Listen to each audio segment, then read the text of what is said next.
guys, I'm doing a review of this. This is a Singapore style curry, and this is naked noodle. These are on sale at the local grocery store in the health food section, so there it is if you guys want to read it. Let's check a look at the ingredients here. Here's a nutrient panel. If you guys want to read it, pause the video.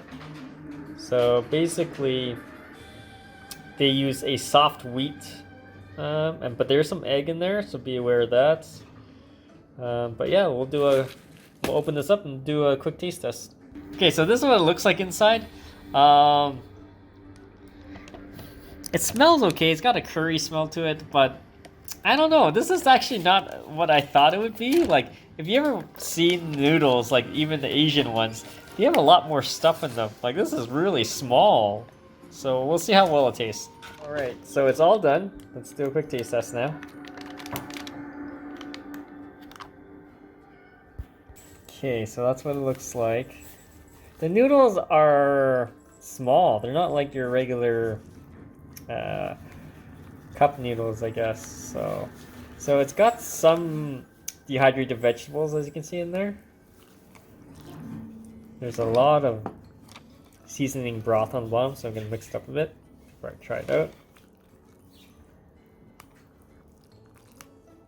All right, here we go. Quick taste test, guys.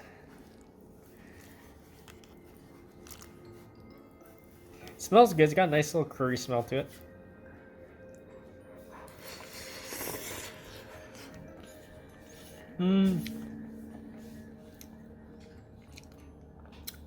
It's actually really bland. Like, it has nice seasoning and things. Like the spices are there, but it's like there's no salt. There's like very little flavoring. Like, there's a lot of like aroma, but no flavor. It's kind of bland, surprisingly.